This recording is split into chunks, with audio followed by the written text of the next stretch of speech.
Good morning and welcome this morning to Trading Futures, another great webcast from Schwab Coaching. My name is Ben Watson.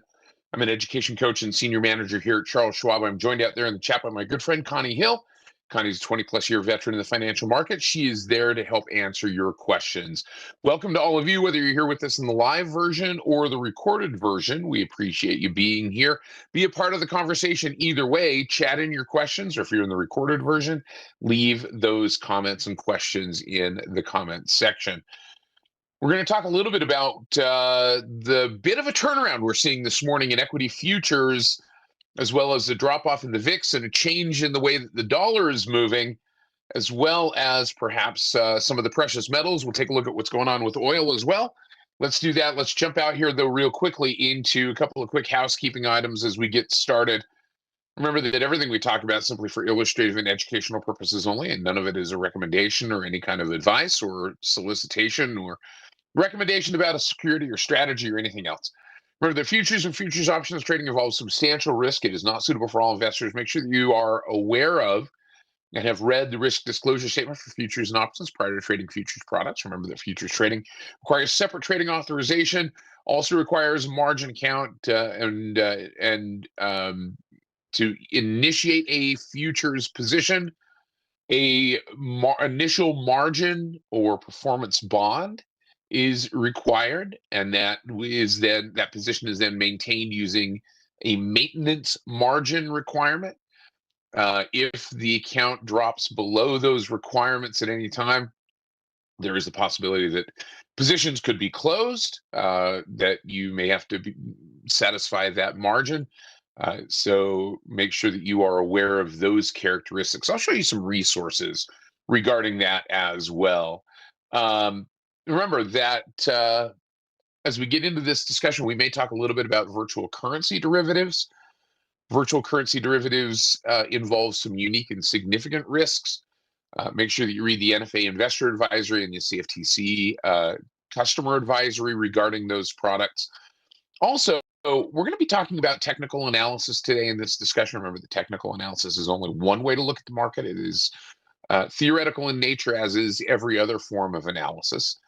And it is, as Schwab says, Schwab does not recommend the use of technical analysis as a sole means of investment research. Now, Paper Money, the platform that we're going to use, the Thinkorswim desktop software platform, specifically the Paper Money version of that platform, is a great educational tool. It's a great sandbox to learn in.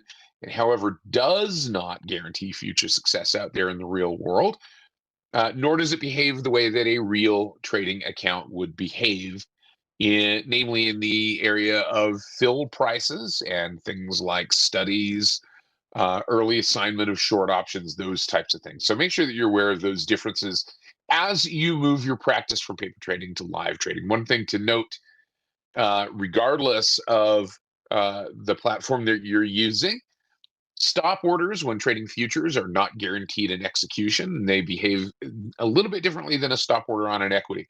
Stop orders on a futures contract will be based on exchange rules. Any stop order that generates a market order, the exchange may reject or substitute at their discretion an exchange designated limit order within a protection range or protection band. For that originally triggered market order, there's the possibility that order could get gapped around and would not fill, especially in a fast market. So we'll be aware of those particular characteristics of stop orders when it comes to futures. Let's take a look really quick as we shift over here. And once again, my thanks to Connie for being out there and helping to answer questions. But let's take a look at what's going on in the equity futures this morning, starting with the /ES. S&P 500 futures seeing a little bit of a bounce here this morning, perhaps off of this support back in the August timeframe. RSI is starting to turn around after moving into that lower reversal zone for the first time since last April. And we saw that Liberation Day turnaround. Now, that does not suggest, and it's important to remember that when it comes to technical analysis, that just because something has happened before does not mean that it's going to happen the same way again. However, this kind of circumstance, we look back at where this reversal zone penetration has happened before, and that came on a big momentum shift, downward shift, upward movement. So, resolution to the current geopolitical issues, things like that, could contribute to this momentum shift that we're seeing and could lift prices higher, but it's certainly no guarantee of that. We've seen a couple of those. We have not yet seen kind of that washout in terms of momentum down into that lower reversal zone. Taking a look at the NASDAQ, same kind of thing. Again, tapping down below that 30 level on the RSI. Some traders, and this is one of the reasons why some traders may make that RSI range, if those reversal zones, a little bit tighter, 20 and 80 instead of 30 and 70, to really indicate that that is an extreme level. Now, just because something gets into that oversold or into that overbought range does not guarantee that A, it's going to turn around, or that it can't stay down in that range for a long time, especially to the upside. We can kind of see where, the NASDAQ futures contract stayed up in that upper reversal zone for a fair bit of time. Yeah, Michael says, yeah, those moving averages looking like they're going to cross the 50 and the 200, approaching one another. 200 still staying relatively elevated. If that 50 were to drop, now here's the thing. Remember that moving averages lag, all moving averages lag, even those that are displaced to try to put them out in front of the market. They can't mathematically lead. Even whole moving averages, sorry to say, are lagging averages, right? They are going to lag price. So when you see something like a 50 period simple and a 200 period simple, and you see those approaching and you get that death cross, dun dun dun, the big ominous scenario, which may potentially happen. So I want to take us back. And I think, and Michael, good point here. So coming back to the April timeframe last year, when we got the death cross in the NASDAQ 50 over the 200, and that death cross came as the market was starting to rally back up. So the death cross is almost always going to be late. I can't say always, but almost always going to be late. The golden cross is almost always going to be late. Yeah. So when would you use an exponential moving average?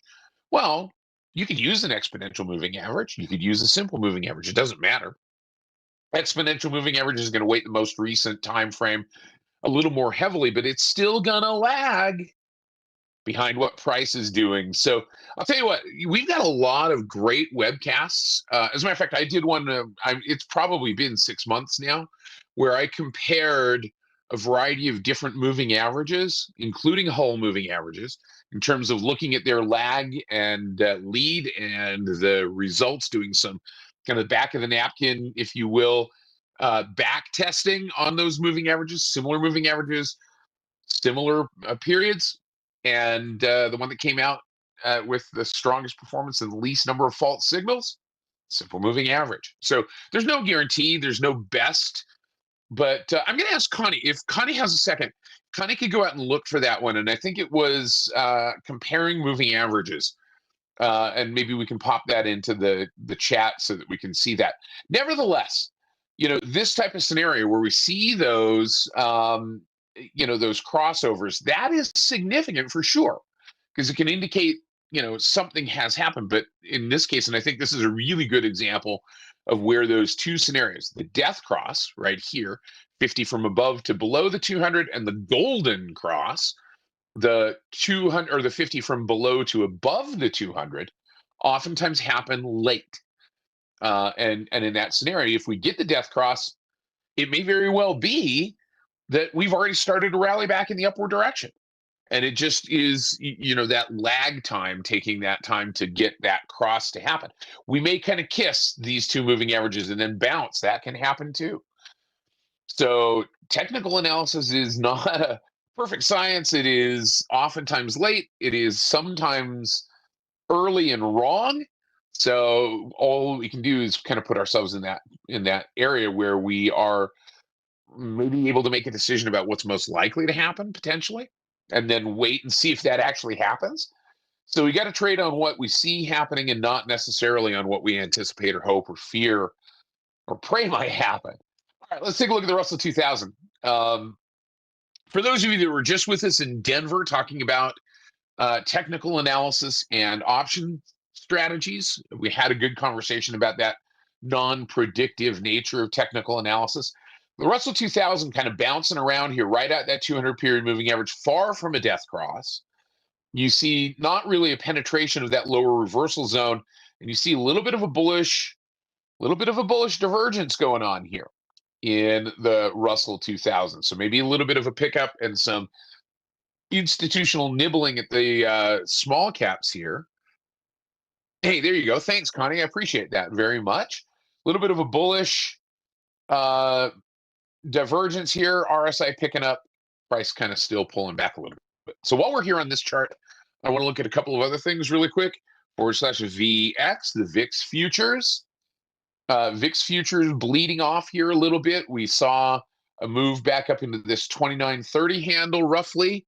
That was a fairly orderly rise to that point. It was not a panic rise. We've just kind of been seeing the VIX grinding higher. You can see the averages of the VIX continuing to rise. The 200 period average of VIX, which is in and of itself a 30 period average. So he's got an average of an average here. That really kind of behaved in an orderly fashion. We're starting to see that little bit of a bleed off here a little bit. We'll take a look at that and see if that maybe is a tradable scenario here, this push back down on the VIX in just a minute. The other areas that I wanted to look at really quick, /CL. This is certainly something that is on a lot of traders' minds at the moment. And what I noticed this morning when I first opened this up was this. You're starting to see this upward movement.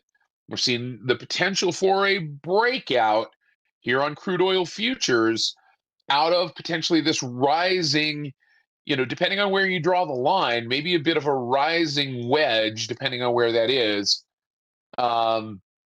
Rising wedges, depending on where we draw that line. I might even take that and remove it and come back down here. Connie might draw this differently. Rachel almost certainly would draw that differently, but that's how I'm going to draw it, is as this rising wedge.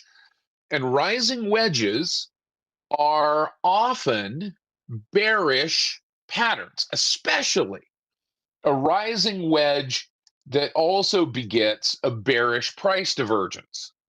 Because what this represents, when you've got resistance and support going upwards in the same direction, but at different rates, represents a potential for exhaustion of the bulls, because buyers are pushing higher, but they're pushing up from higher and higher levels. That suggests that at some point, maybe technically, they break down to the downside, right? So we're starting to see that breakdown maybe occurring with this push to the downside in momentum. So there is that possibility of a crude reversal here. And I think certainly that geopolitically makes a lot of sense, because if there is resolution, there could be that move to the downside. Now, here's the thing. Geopolitical news, especially in a crude oil contract, is going to probably trump everything when it comes to technicals. Even if we had a rising wedge that purported to be bearish, which is kind of what we got here, news can really kind of change that scenario. So as I like to say, because of my affinity for a particular Disney ride, properly warned you be, says I. Right?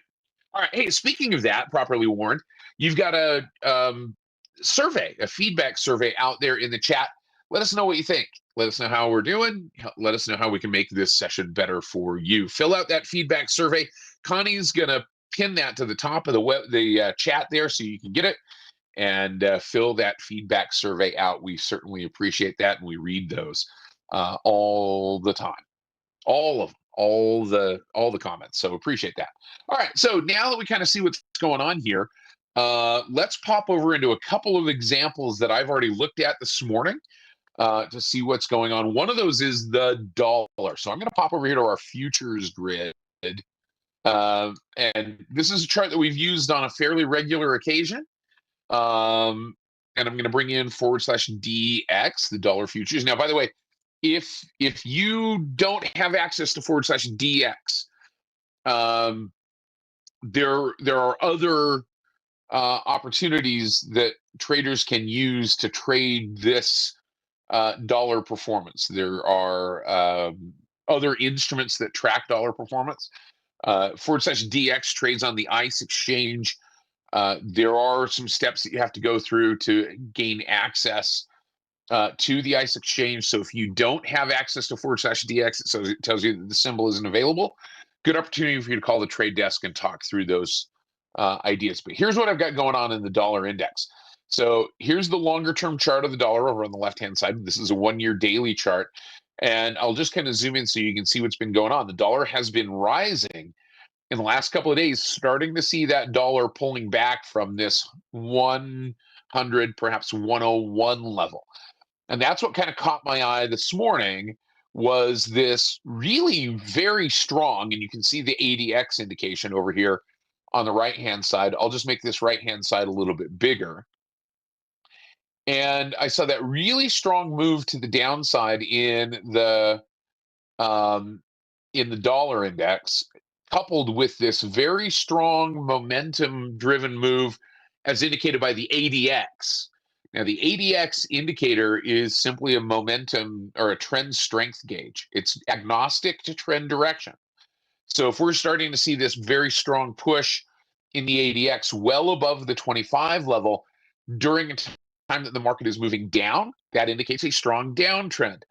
If we see an uptrend and we see a strong ADX, that indicates a strong uptrend. So ADX is agnostic to trend direction. It just measures trend strength. So what do we see happening here? So I saw this little bit of a bear flag trying to break out to the downside, and you can see where I put those points at which I entered the trade on a breakdown below that level, really kind of that top of the flagpole, if you will, or bottom. I mean, okay, is that a flagpole turned upside down? Is it still the top, or is that the bottom of the flagpole? So here was my flagpole move in this bear flag. Here's the pullback or rally up, which is the flag portion. And then my entry came on a break of that level right there at about 99.98 or so.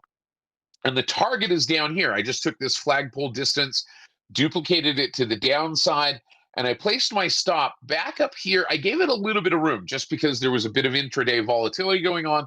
So I gave that stop a little bit of room. Now that this is penetrated, what we may do is we may move our stop down just a little bit to just about our entry point and maybe kind of adjusting that break even at this level. So what I'm going to do is I'm going to go here to the gear icon. I'm going to turn on show orders, click on apply and OK. And there's my stop order, my order to buy this back because we went short this contract. So the order to take this trade off if it goes back up above this level. Now I can reduce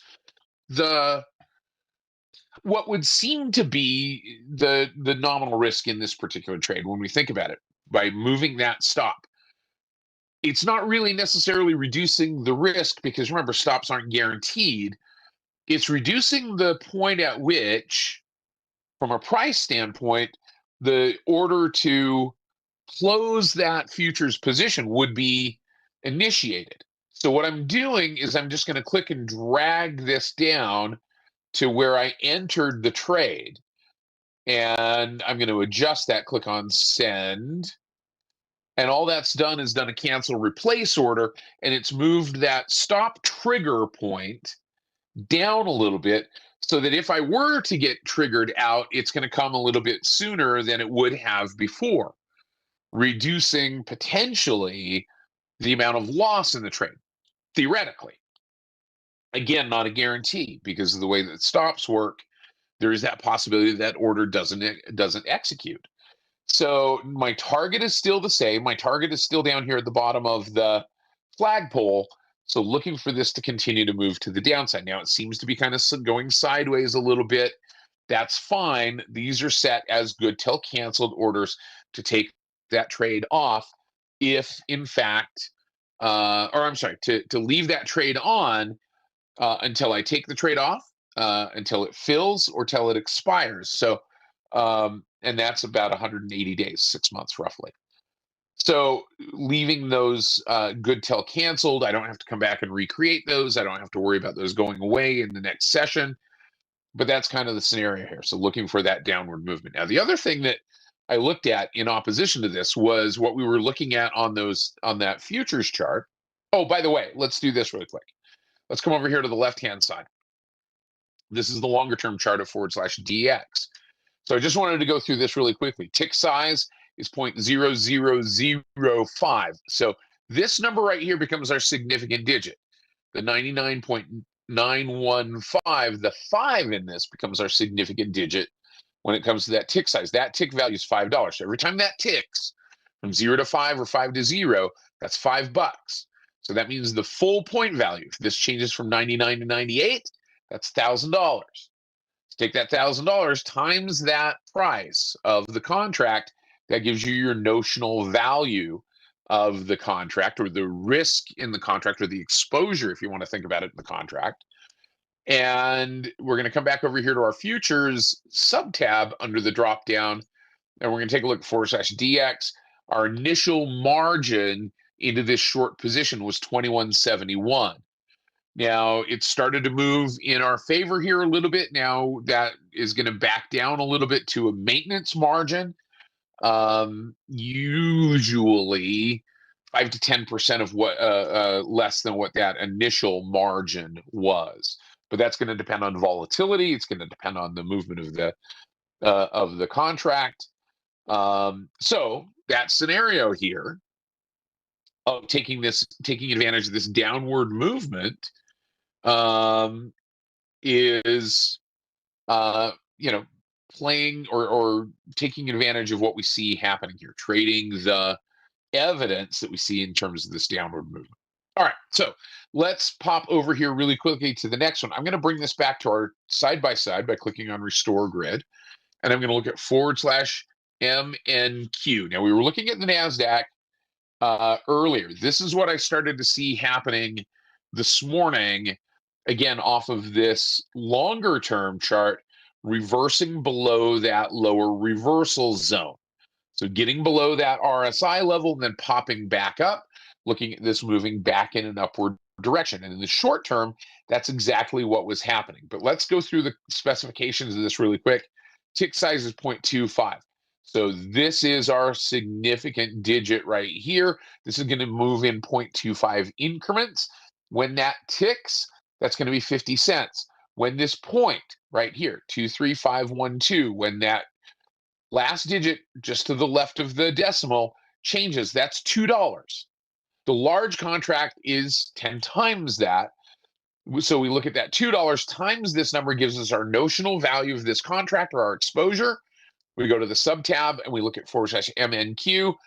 And because of volatility, because of where the VIX is, and because of overall volatility, the exchanges have increased the initial margin in this and many other contracts. We've seen margin expansion, or initial margin expansion, simply because of higher volatility. So it's not personal. They don't know you. They're not doing it to keep people from trading so much as they are to protect positions against highly volatile markets. So that's the reason for a higher initial margin into a trade. If you remember back, for those of you that have been with us for a little while, you remember back to when we were trading silver contracts, and those silver contracts were moving pretty substantially. We saw a big increase in initial margin from about $1,500 to, at one point it got up to the $10,000 or $12,000 initial margin range. So that can and does happen, that margin increase. So let's go over here to the left-hand side. And lo and behold, I saw that message just come through. We just hit our price target on this particular trade. So we saw, so here's where this order was. And so those orders are off. Our other one canceled. So the entry was on this little bit of a pullback. So I saw this rally up, a little bit of a pullback. It broke out of this sideways kind of rectangular range. I had a stop right here, a little bit below, and I had a target that was simply a duplication of this sideways channel range. So I was just looking for a channel breakout and looking for this to move to a symmetrical distance. So that's what it's doing so far. Could it continue to go? Yes. Did we capture some of that potential move? Yeah. We captured the symmetrical move. Doesn't mean that it's going to continue to go. It doesn't mean that it's going to pull back. So we'll keep an eye on this and see if that kind of moves in a direction that potentially gives us another opportunity. If we see a little bit of a pullback into a bull flag, that may be another opportunity to go long this contract and take advantage of that upward movement. But that trade did exactly what it was. Doesn't always do that. But that contract did exactly what it was expected to do. Not necessarily expected, because I don't know what it's going to do. Technical analysis would suggest that when you get a symmetrical move, when you get kind of this sideways channel that's established itself, that oftentimes when you get a breakout, it'll move to that symmetrical distance. And it did it pretty quickly. So you see that little bit of a pullback here, maybe looking for a bit of a bull flag here.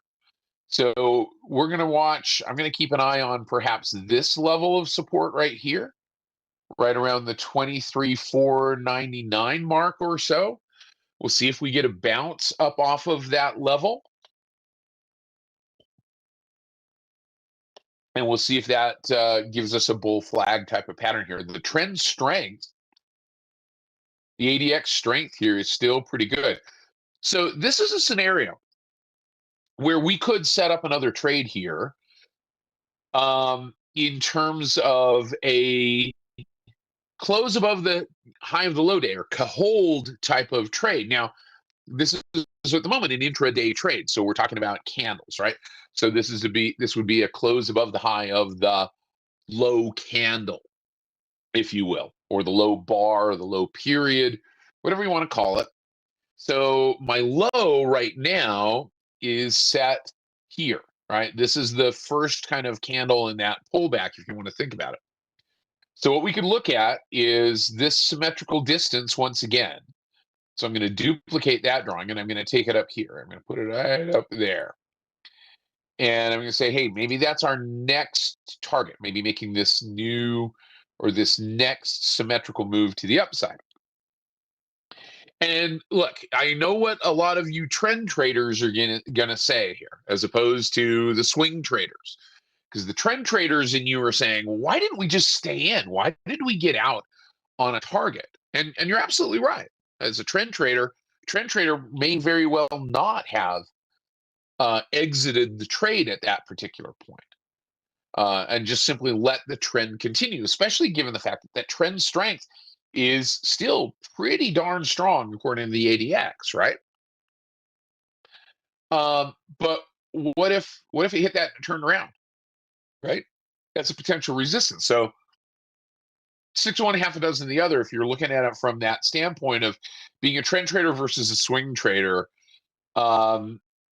so there are some fees and transaction costs associated with being a shorter term swing trader. There are also those opportunities to see movement that maybe gets taken off the table with a potential profit that a trend trader might miss out on, for instance. So there's something to think about in both of those scenarios. So still, here's what we have is I have a low candle. I have a low bar or a low point in this candle. So the low is 23,499.25. The low of this candle, which hasn't closed yet, it's still changing, is 23,509.25. So it's not a new low. So what we're looking for, I'm just going to zoom in a little more closely so that we can see this, is a trade above or a close above. In this case, I'm going to look for a close above the high of this low candle. That high is 23,561.25. So I'm just going to put that line right there, 23,561.25. And what I'm looking for in this particular case would be a break of that level and a close in that candle. So we got a close of that candle above the high of the low day. So that's what that acronym stands for: close above the high of the low day, or close above the high of the low bar, close above the high of the low candle. And that's what we just got. So now, from that hold perspective, we have a potential entry into the trade. So we can get into this trade. And our target now is up here. So I'm going to take this and I'm going to move our new target up here. I'm going to take this one. I'm going to move our new entry to right there. And I'm going to take this and I'm going to move our new stop to where our original take profit order was, right, into that trade. So that's how we're kind of adjusting this trade at this particular point. And yeah, so good question. Does this market continue to move in a bullish fashion? Does it not? I don't know. So let's look at getting into this trade here at this particular point. We've got that entry scenario. So I'm going to right click and we're going to buy custom with OCO bracket because we're going to go long. So this one we're going to enter as a limit order because we already have the permission to get into this trade from that to hold close above the high of the low date. Now, permission is obviously a relative term, right? But we're going to say, all right, as long as we're in this trade at 23,578 or less, we're going to get into the trade. Now, our target is going to be up here, 23,700. I like the symmetry of that for that exit, 23,700. And we're going to make that good till canceled. And then our stop here is going to be back in this level, 23,498. I'm going to make it 23,495. 23,495. 495.00.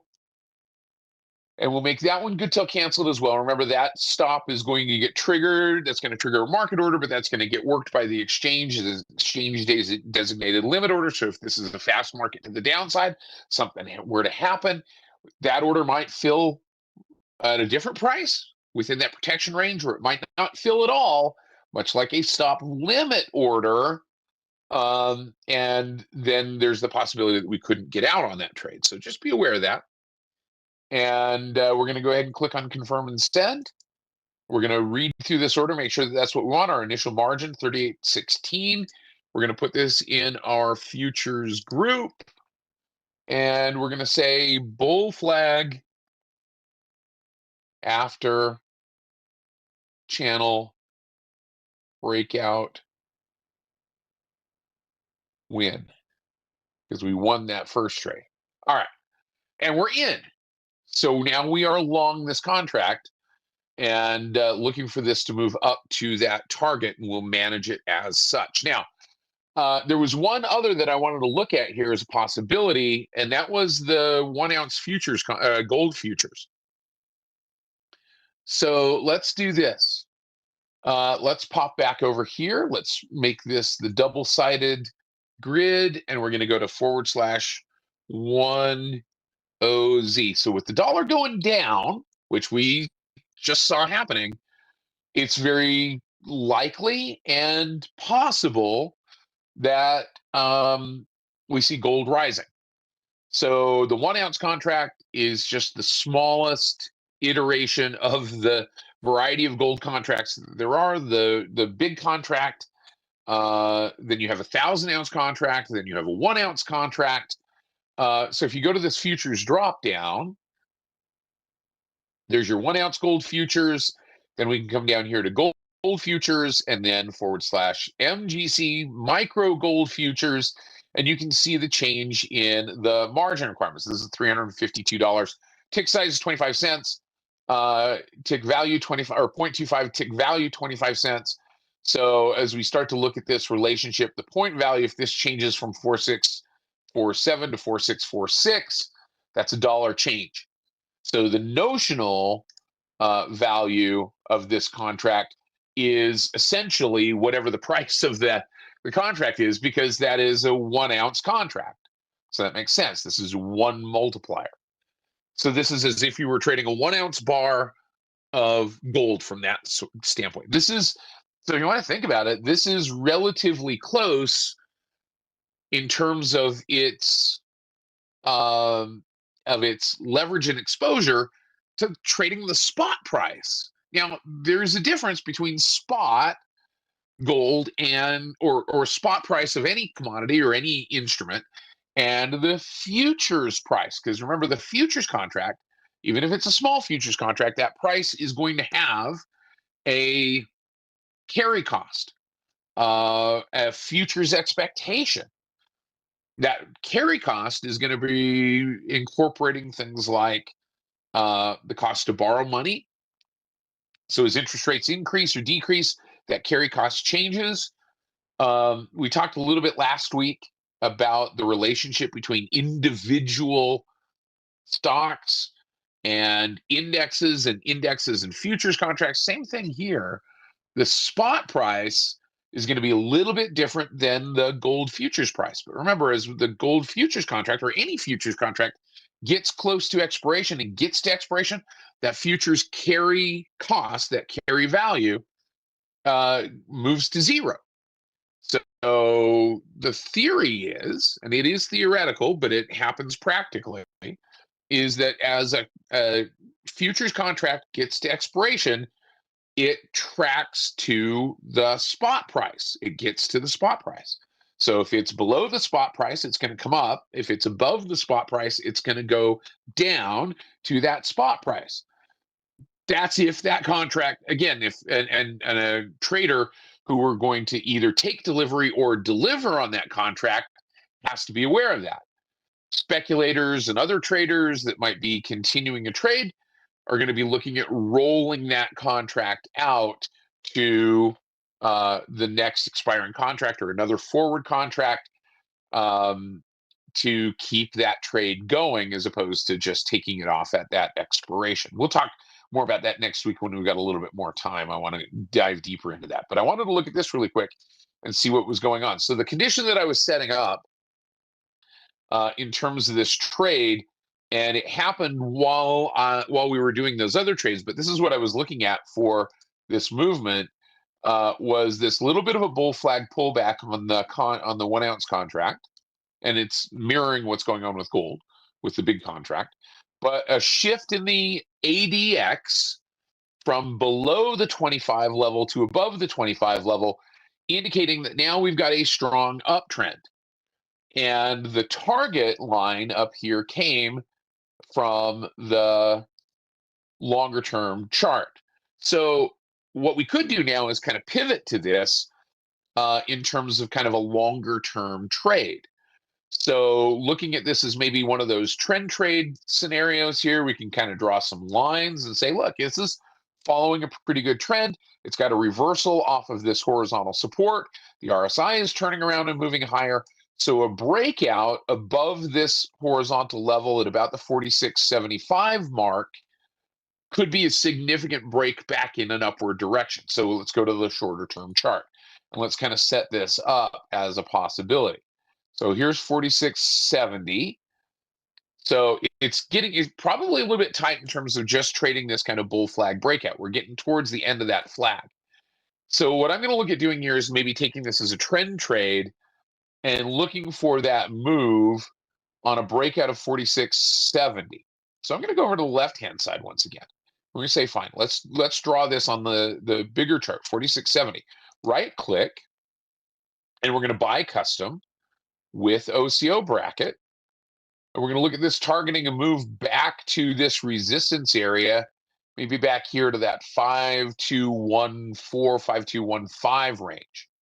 So we're going to get out, or we're going to get in on a buy stop above 46.70. And we'll make it 46.70 even. And that might not happen today. It might happen today. I'm going to leave it in as a day order and then maybe reevaluate this at a later time.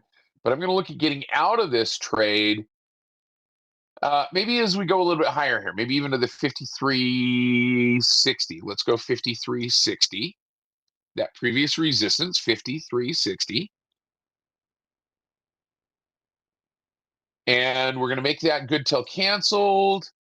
And then our stop is going to come on a breakdown. Let's kind of zoom in here and drop this down so that we can see that a little bit better.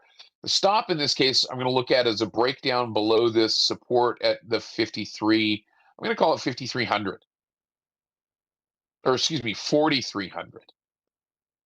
Because if I'm going to be looking for that longer term trend target, I'm also going to be looking at exiting this if it starts to move down against me pretty quickly here. So let's go 43. I'm actually even going to go 43.25, kind of right in the middle of there. So we're going to bring our order back up, and we're going to make our stop 43.25 here. 43.25. And we're going to make that good till canceled as well. Confirm and send. We're going to put this in our futures group. Our initial margin, 352. So we're not, in terms of capital efficiency, in terms of compared to some of the other contracts that we've looked at today, this is a fairly small contract. But once again, the point value is also a little bit smaller, and the tick value is also a little bit smaller. So put it into perspective. And we're going to go ahead and click on send, and we're going to fire that order off, and that order is going to sit there. If we just do this and we show those orders, that's what that trade looks like. So still about 2 to 1. I'm not looking for a particular reward to return potential on this trade, but that's how that trade is kind of working itself out in terms of where our target is versus where our stop is and where our entry point is if this continues to move to the upside. So that's what it looks like right here. If you're going to kind of line this out, you can kind of see where those lines are. I'm just going to squish this down so you can see where those lines look. So we're giving ourselves a little bit of room before we get into the trade. Again, why get in on a buy stop? Because we want confirmation that it is in fact moving higher. So let's pop back over here really quick. I wanted to show you a couple of resources real quick before we go. If you want to learn more about trading futures at Charles Schwab, come right here to this page, schwab.com/futures. And this is going to be your starting point for learning about trading futures at Charles Schwab. If you want to learn more about technical analysis or order entry or technical indicators, here's one. Let's do this. ADX. Let's come here to youtube.com/@TraderTalksWebcasts and type in the word, the letters ADX. And look, there's Connie Hill talking about trend strength, using the ADX to determine trend strength. I knew Connie was all over the ADX here. I know she's done it a couple of different times. So just when you come over to this page, if you haven't done so already, click on subscribe, give us a follow. We'd love to have you be part of the conversation here. It also makes it easier, quite frankly, it makes it easier to find videos here in the Trader Talks webcast page. So once again, my thanks to Connie Hill and to our great production staff and our great reviewers, Nikki and Mindy. We appreciate you being here and helping out with us.